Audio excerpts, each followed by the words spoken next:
Bismillah Rahman Rahim. So, hope that all of you would be doing fine.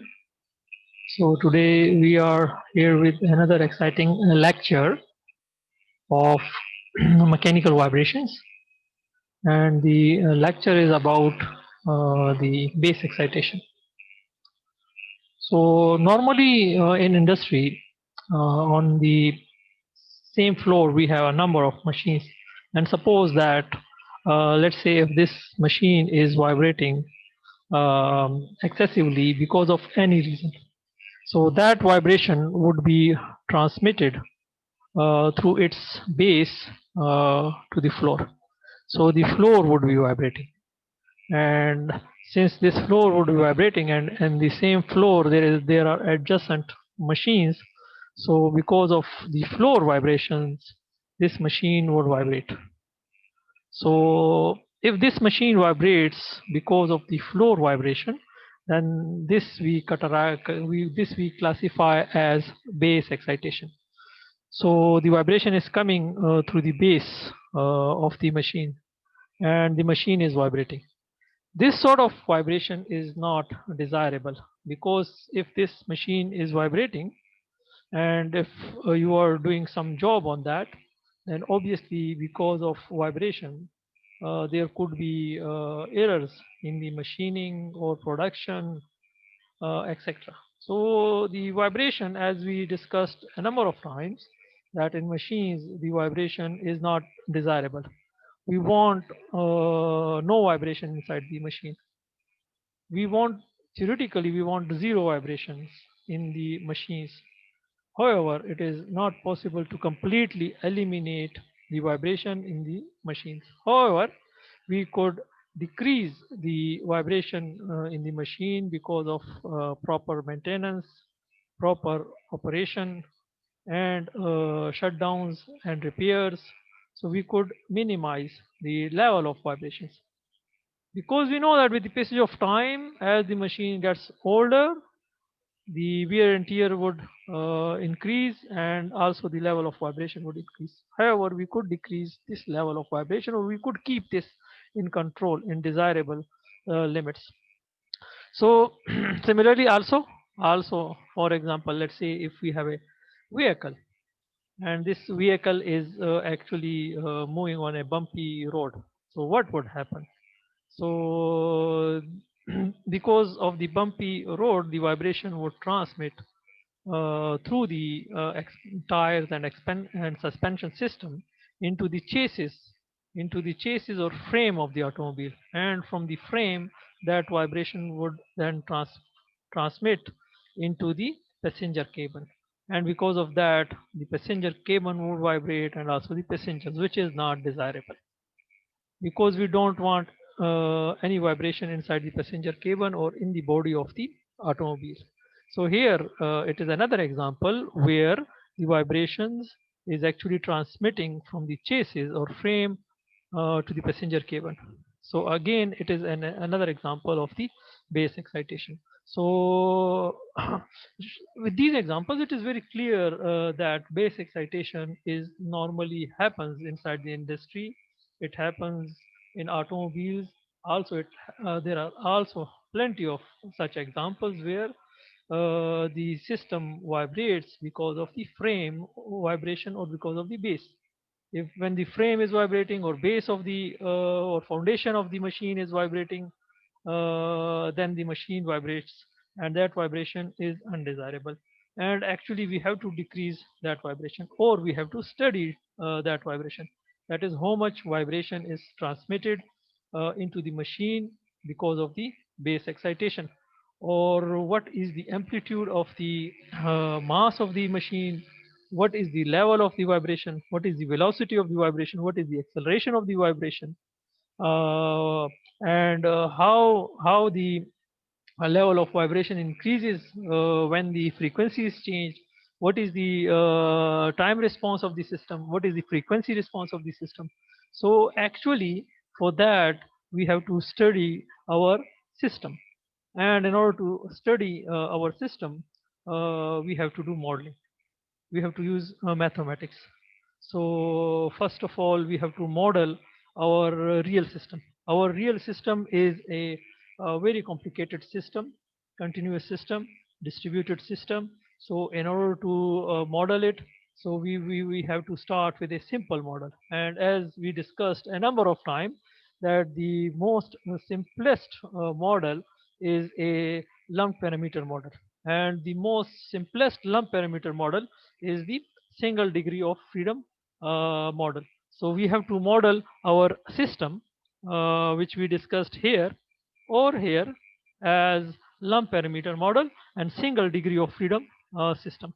So we are taking all of the mass here in this schematic or block, and all of the stiffness in the spring and all of the energy losses, they are happening in the system as a damper. And this represents the base or frame of the machine or foundation of the machine, and this represents the mass of the machine. So this is a lump parameter model and single degree of freedom system. This is a single degree of freedom system. And let's say that the base is actually vibrating with y, and that vibration is transmitted through the springs and damper into this mass. And because of that, this mass is also vibrating with an displacement x of t. So the base is vibrating with a displacement y of t, whereas the mass is vibrating with a displacement x of t. And for this instant, let's assume that x is greater than y. So if that is the case, then just assume or imagine or visualize what would happen to the spring and damper. So this is moving a little bit, and this side of the spring and damper, they are moving more, because here on this side we have x and on this side we have y. So y is moving a little bit, however x is moving a little bit more. So what does that mean? What would happen to the springs and damper? They would stretch. The spring would stretch. So if the spring stretches, then it means that it would pull the mass in the downward direction. So this force, and the spring force, would be in the downward direction.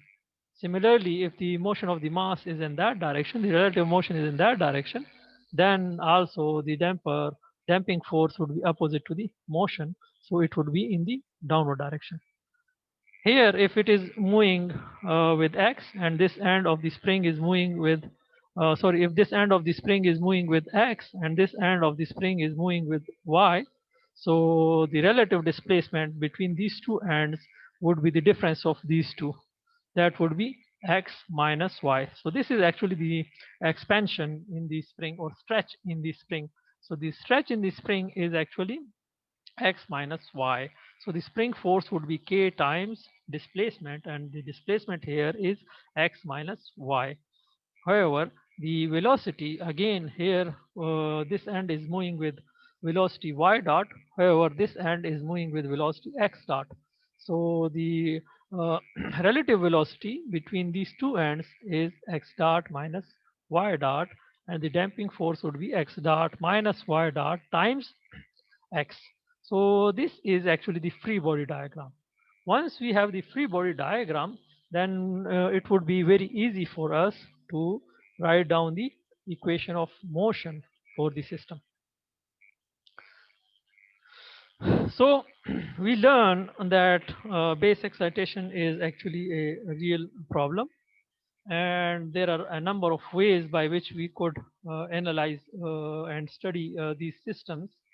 Again, here you see a lump parameter model for a system which is subjected to the base excitation. Let's say that the base vibration, which is y of t, it is sinusoidal. And if it is sinusoidal and harmonic, then we could represent this with this mathematical model as y sin omega t. Y is the amplitude of the base excitation, and where omega is the frequency of the base excitation.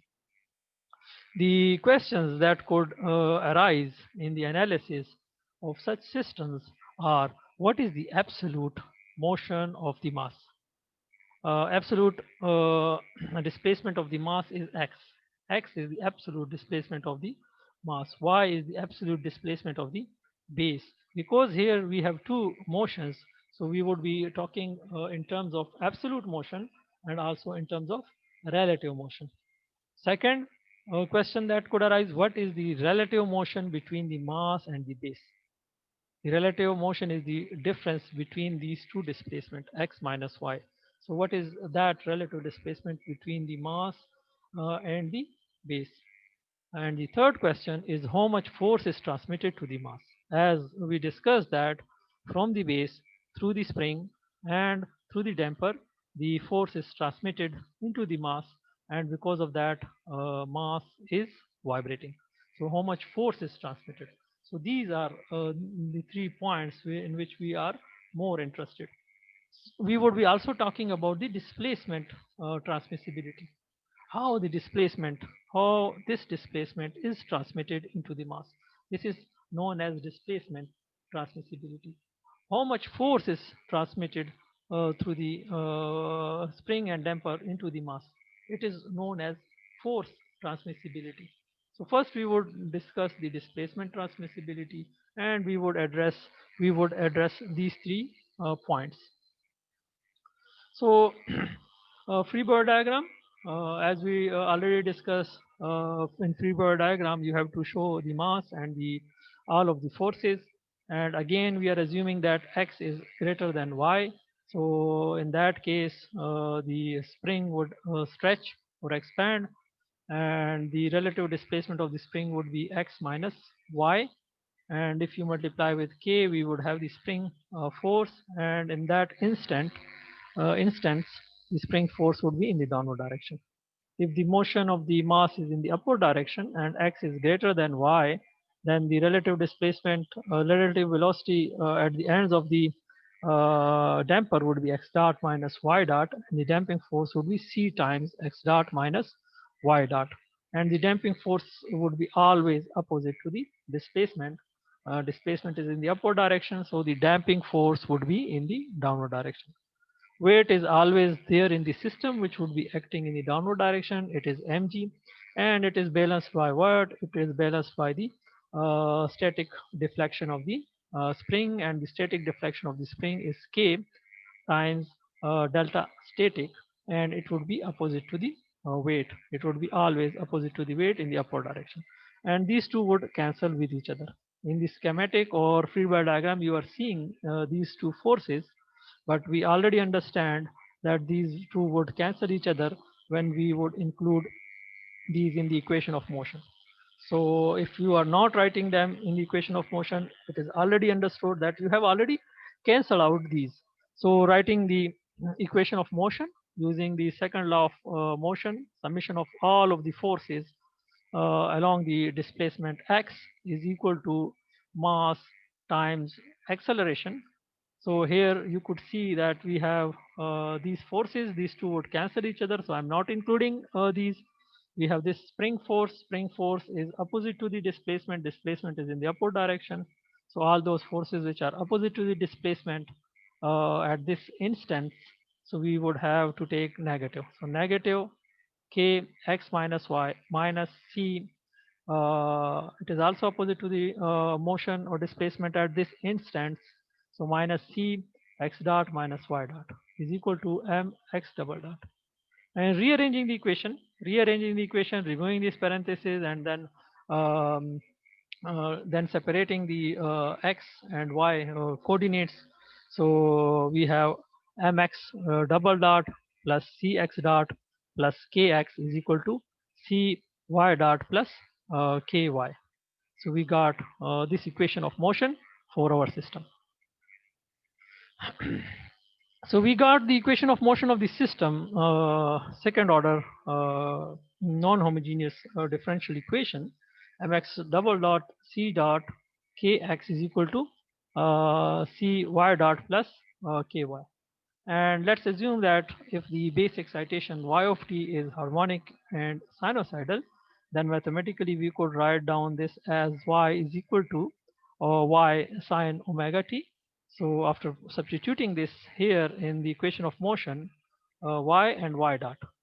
So y is this ky sine omega t, and differentiating this once with respect to time, and then plugging here in the equation of motion, we would have c omega y cos omega t.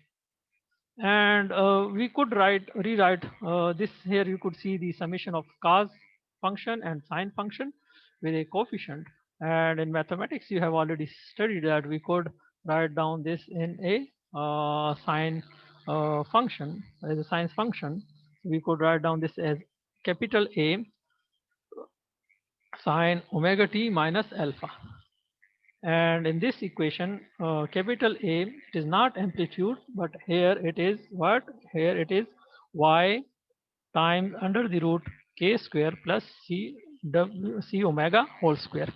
So in the equation of motion, this equation of motion, capital A is this quantity, where alpha is tan inverse minus c omega k. So somehow we rewrite our equation mathematically in this form. So why we have done this? Because we have already developed the equation for a forced vibration, a single degree of freedom system forced vibration, which is rewritten here. This is the equation which we have already discussed and developed for the single degree of freedom system, damped system, which is subjected to forced vibration, and the force of excitation is F naught sine omega t. So the equation was mx double dot plus cx dot plus kx is equal to F naught sine omega t. So if we compare our equation of base excitation with this equation, so you could see the similarity. So this side is completely similar. And on this side, we have the sine function, same sine function, but instead here we have the amplitude of the force, but here instead of F naught, we have A. And also here, the phase, this is the phase, and if you look here, the phase is omega t, or here the phase is omega t minus alpha. So almost the phase is also similar, but here we have another uh, initial phase, which is alpha, which is defined here as. So it means that the base excitation is equivalent to applying a force of magnitude A to the mass. So again, we would be not doing the same derivation, because in this case we have already done the derivation, and for this non-homogeneous second order differential equation, we have already got the solution. And just by comparison and similarity, likewise, we have to rewrite the equation for the displacement of the base excitation. If you want to derive the same equation for the response of the base excitation, you could do it in the same manner that we did in this case. But actually, that is not so necessary, because we have already done that derivation. So we would be using the same solution, and we would rewrite the equation for the displacement of the base excitation just by comparison and similarity. So we have developed this equation for the base excitation, and this is the equation of motion for the single degree of freedom forced displacement. If you look at this equation, we come to know that also the base excitation is a forced excitation. It is a forced excitation because the equation of motion is non-homogeneous. This part is not zero. So it means that our base excitation is actually a force excitation. In this case, we have this solution, the steady state solution. The steady state time response is actually equal to capital X sine omega t minus phi. And we discussed that in this case, we developed this model for a single degree of freedom forced excitation, that capital X, the amplitude of the response, is equal to F naught by k minus m omega square whole square plus c omega square under the root. And phase, this phase phi, this initial phase phi is equal to tan inverse c omega k minus omega square. So just by comparison, we have to write the response for this equation of motion. So here x steady state of t is equal to capital X. Capital X would be the amplitude of the response times sine only the phase is the phase is different. Here actually the phase is omega t, here the phase is omega t minus phi, so we have to replace this omega t here, this omega t by omega t minus alpha. So omega t minus alpha minus, here we have phi and here we have phi 1, and this phi 1 we are adding here for the damping in the system. Because of the damping there would be phase difference between the excitation and the response. So we are adding this phi 1 for the phase difference between the excitation and the response. So using this model, but here you see, here we have A, here we have F naught. So we are just replacing this F naught. The remaining thing, everything is same. So replacing F naught by A. If you do this, so we would get the amplitude of the response in case of base excitation. So here capital X would be equal to A under the root k minus m omega square whole square plus c omega square, and phi 1 just by comparison, phi 1 would be equal to tan inverse c omega k minus omega square. So just by comparison we got the uh, amplitude of the steady state response and also the initial phase. So the steady state response in case of base excitation, this is the absolute displacement. Remember that this is the absolute displacement of the mass. X is the absolute displacement of the mass, is equal to amplitude sine omega t minus alpha minus phi 1. And we are just replacing alpha and phi 1. Alpha plus phi 1, let's say it is alpha. It is alpha. Alpha plus phi 1 is, let's say that it is phi. So our equation for the response would be capital X sine omega t minus phi. So displacement transmissibility is defined as the amplitude, absolute amplitude of the mass to the absolute amplitude of the base, capital X by capital Y. It is known as the displacement transmissibility. Somehow we want to derive a mathematical model for that. So we have the mathematical model now here for capital X, which is A by under the root k minus m omega square whole square plus c omega square, and A is y under the root k square plus c omega whole square, and alpha is tan inverse minus c omega k, and phi 1 we have already found out that this phi 1 is tan inverse c omega k minus m omega square. So we have to plug for this a here, and also in this equation we have to plug for this alpha and this phi 1 in order to have this phi initial phase. So doing that, so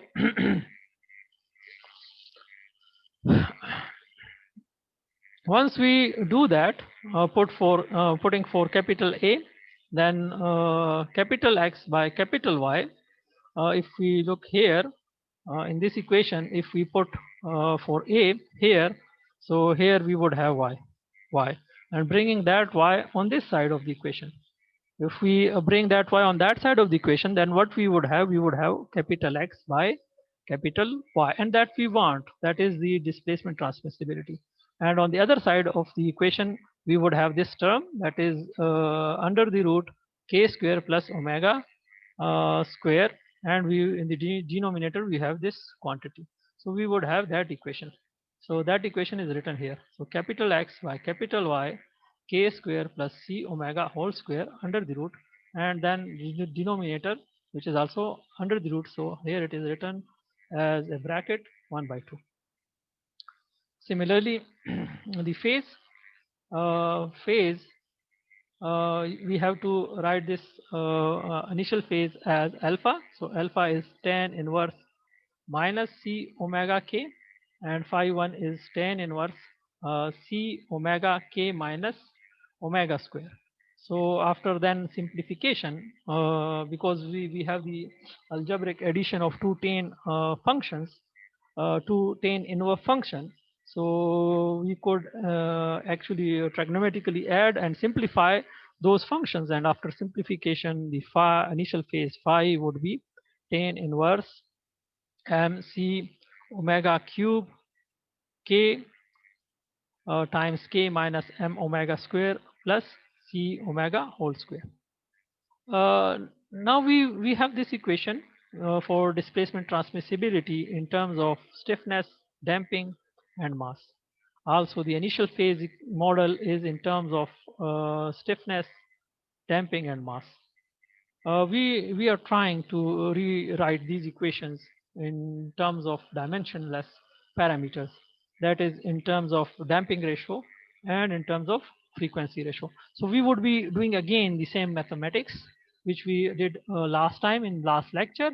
We know that m by k is actually equal to 1 over omega n square, and c by k, after passing through this derivation, c by k is 2 zeta 1 over omega n. Here we could take k common. K common, so here we would have k square. So this would become 1, and this would become m by k, and m by k is 1 over omega n square. 1 over omega n square. So here we would have omega square by omega n square, and omega by omega n, omega by omega n is the frequency ratio, and let's say we are representing that with r. So here we would have 1 minus r square whole square, and here we would have k square. Similarly, again we would take k common here, so here we would have k square, and this would become c by k, and c by k is 2 zeta 1 over omega n. So 2 zeta omega by omega n, and omega by omega n is r. So here we would have 2 zeta r whole square. So k square here, taking that k square common, so we would have k square here. And also I am taking common here uh, k square, so k would come out, here we would have 1, and here if you take k common, so here we would have k square, which would go out here, and c by k, and c by k is 2 zeta 1 over omega n. So at the end here we would have 2 zeta r whole square. The k square in the denominator and the k square in the numerator, we could cancel out these two. So at the end we would have this equation: 1 plus 2 zeta r whole square 1 minus r square whole square plus 2 zeta r whole square and under the root. So if you look here, this is a damping ratio, unitless. This is the frequency ratio, unitless, unitless, unitless. So this equation is completely dimensionless, and also the other side is ratio. So now we have transformed our equation into a dimensionless equation or unitless equation. Similarly, also we are treating the initial phase as here we are taking k common, so it would become uh, 1 over, this would become 1, and this would become m by k. So uh, oh, see what we have done. K square. Okay, and if we writing this k here, m by k is 1 over omega n square. So 1 over omega n square would come here, and then if we take k common here and k common here, and it would become k square, and this k would go there and it would become k square. So in the numerator we have k square. So this is 2 zeta uh, 2 zeta r whole square and this would become 1 minus r square, and that k square would come here, and here if we take k, I'm write k here, so again we could rewrite all of these equations, and then by simplification we would have tan inverse 2 zeta r cube, and in the denominator we have 1 plus uh, 4 zeta square minus 1 r square, because if you look here we have a zeta function here and zeta function here. So just by removing the parentheses and then taking r square common, then we would have this in the denominator.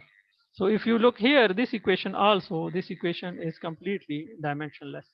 So what we did, we transformed the a non-dimensionless equation into a dimensionless equation into a dimension equation into a dimensionless equation.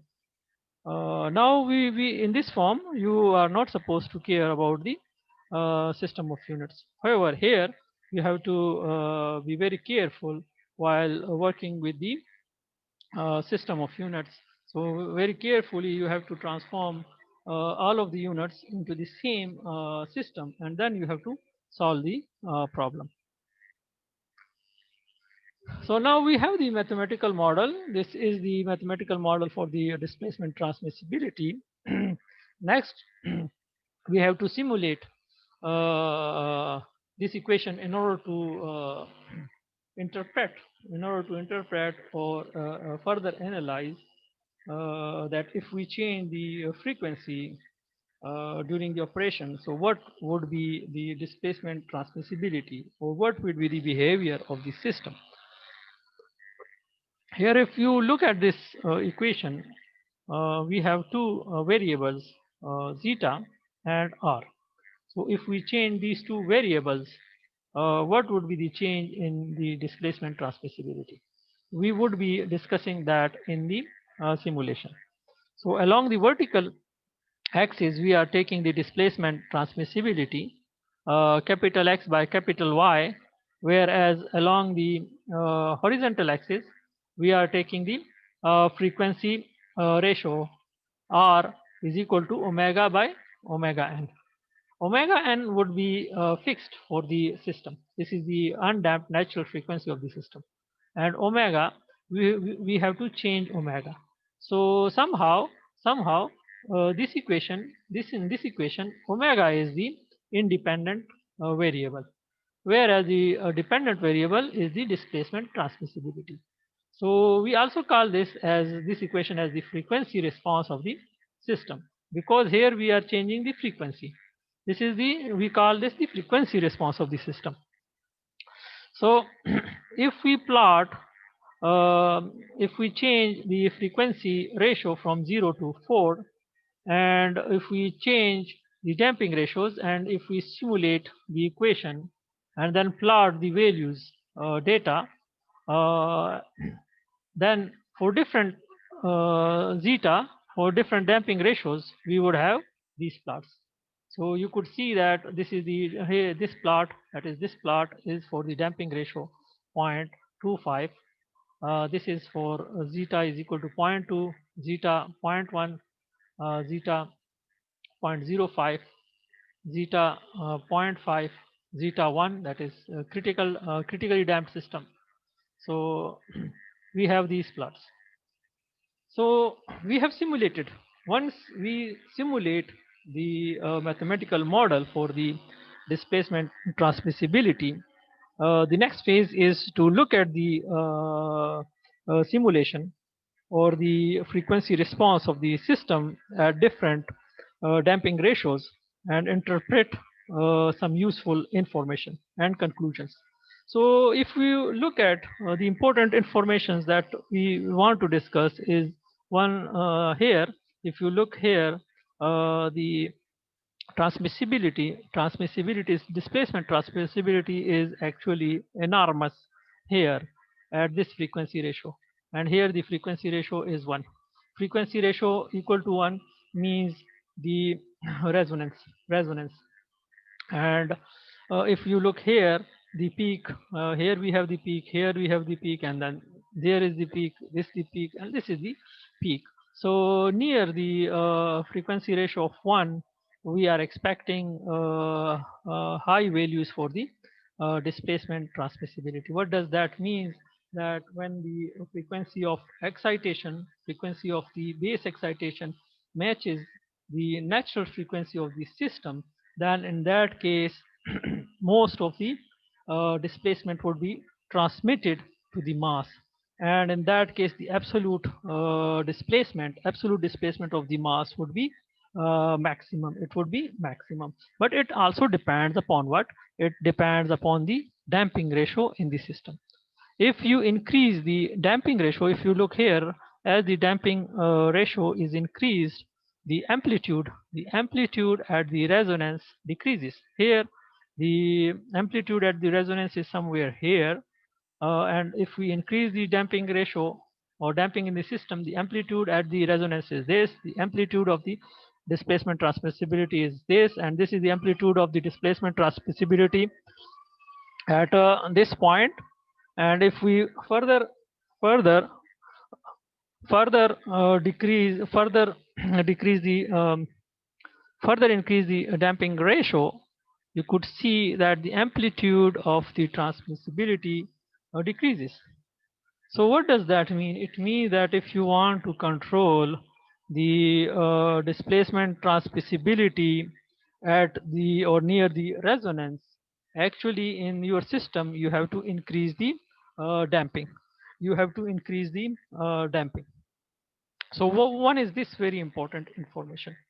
um, Information is that one information is that near the resonance the displacement transmissibility would be maximum, or the absolute displacement of the mass would be maximum, but we could control that with the damping in the system. Also, if you look here, the peak, this peak is actually slightly moving. So actually this peak occurs at the damped um, natural frequency. One is actually based on omega n. Omega n is undamped natural frequency, and damped natural frequency, as we discussed, is omega d, and it is actually equal to omega n under the root omega n times under the root 1 minus zeta square. So as we increase zeta, so the discriminant 1 minus zeta square increases.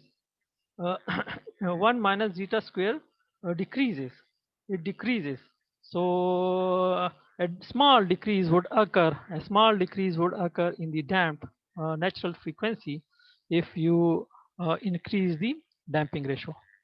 So if you increase the damping ratio, the damped natural frequency would slightly shift towards the left. Also, if we look here, this is a very important point, and this is a very important point. We already discussed these points. So here you could see that all of these simulation lines after the resonance, this is the resonance, after the resonance, all these simulation lines passes through this point, irrespective of what? Irrespective of the damping ratio. Irrespective of the damping ratio, all these lines are passes here. So what does it mean? That it means that at a frequency ratio, at this fixed frequency ratio of under root 2, the transmissibility would be equal to 1. The transmissibility would be equal to 1. Transmissibility equal to 1 means what? X by y is equal to 1 means x is equal to y. So it means that at this frequency ratio, after the resonance, the absolute displacement of the mass would be equal to the absolute displacement of the base. Both would be equal.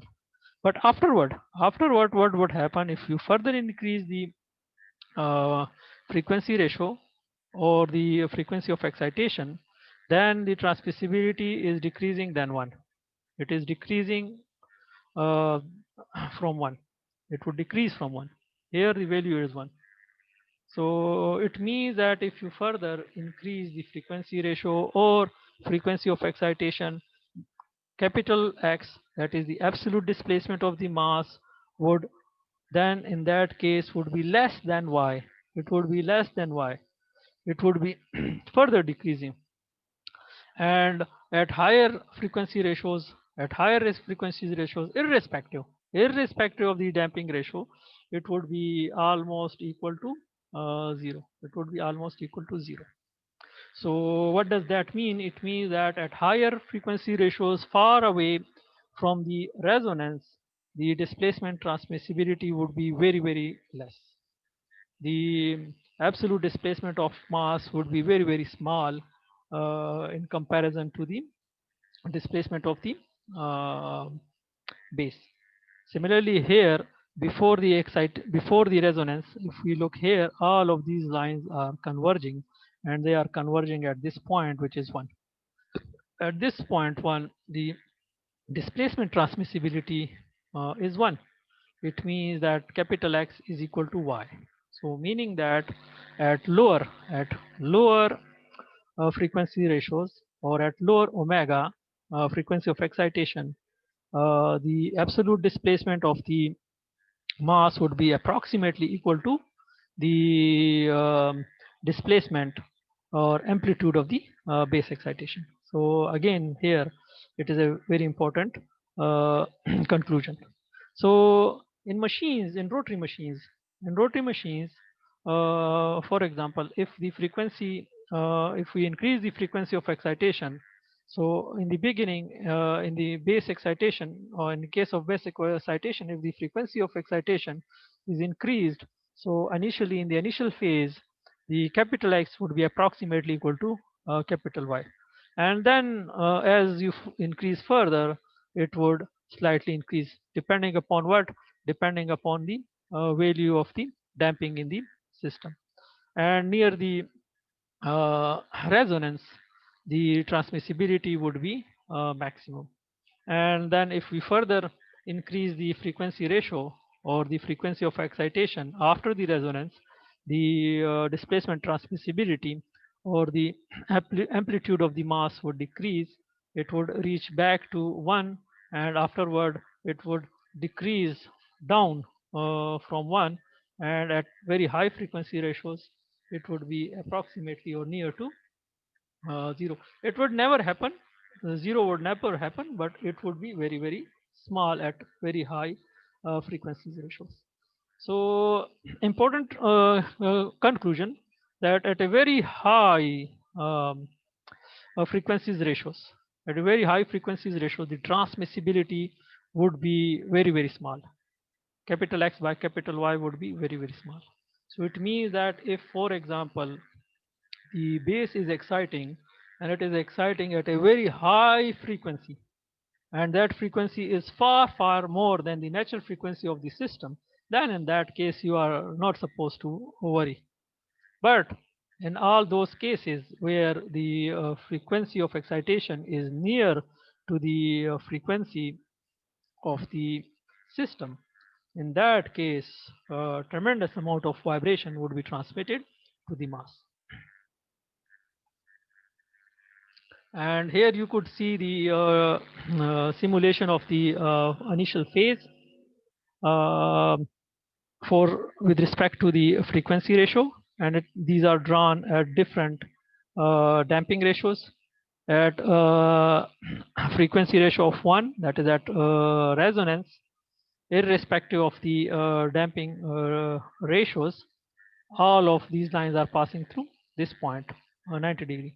It means that at resonance, the phase shift between the base excitation and the amplitude and the displacement, absolute displacement of the mass, the initial phase at the resonance would be 90 degree.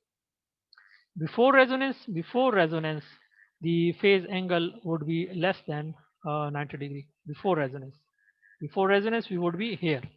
So before resonance, the phase angle would be less than 90 degree, but however it would depend upon the value of what? Value of the damping ratio. However, After the resonance, the phase angle would be always more than 90 degrees. You could see that all these lines are above 90-degree line. This is 90-degree line. So all these lines are above 90 degree. So after the resonance, at higher frequency ratios, the initial phase would be always more than 90 degrees.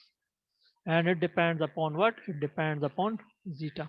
Here zeta is 1, here zeta is 0.5, here zeta 0.2, 0.15, 0.1 and 0.5. So if you decrease zeta, what would happen? The phase angle, the initial phase between the excitation and the response, it would increase. For lower,